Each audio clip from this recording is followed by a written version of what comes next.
ఈరోజు సైడ్ వచ్చేసి 19వ తేదీ జూన్ నెల 2024 బుధవారం. ఇంకేరోజు మనం మదనపల్లి మార్కెట్లో టమోటా రేట్లు ఏ విధంగా పాడుతున్నాయి మనం ఇవాళ తెలుసుకుందామండి.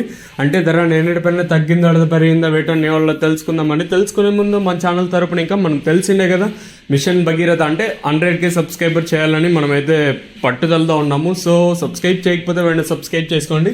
మన ఛానల్ ఒక 10 మంది కాకపోతే 15-20 మందికి షేర్ చేసి ఆశిస్తున్నానండి.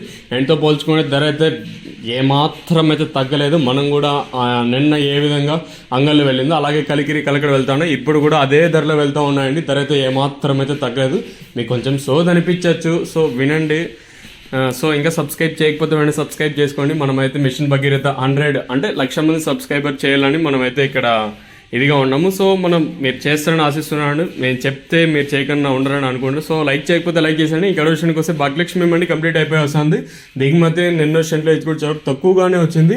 ధర విషయానికి వస్తే మనం ముందుగా ఈ థర్డ్ రకం క్వాలిటీ వీటం వేస్తే సెకండ్ క్వాలిటీలు కాస్త క్వాలిటీ ఉండే కాయలు 11.50 ఇంకా 12.50 13.50 14.50 1,550 రూపాయల వరకు అయితే సెకండ్ రకం క్వాలిటీ వెళ్తుంది.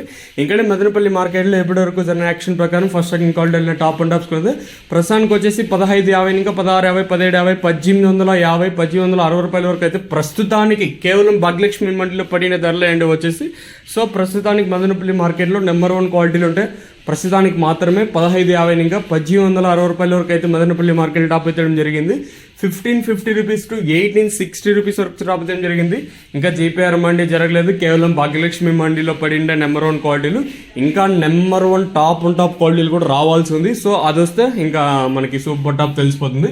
ప్రస్తుతానికి వచ్చేసి మదనపల్లి మార్కెట్లో 1860 రూపాయలుగా ప్రస్తుతానికి అయితే టాప్లు అయితే ఉన్నాయండి. సో 1860 రూపీస్గా ప్రస్తుతానికి అయితే టాప్ అయితే ఉంది. సో చూద్దాము ఈ ధర ఎంతకన్నా పెరుగుతుందో చూడాలి. కేవలం భాగ్యలక్ష్మి మండి మాత్రమే జరుగుతుంది కాబట్టి ఇంకా ఈ ధర ఎంతకన్నా పెరగచ్చు. సో నేటితో పోల్చుకుని దిగుమతి తగ్గింది. మరి చూద్దాము ఈ ధరలు అనేది ఏ విధంగా వెళ్తా చూడాలి.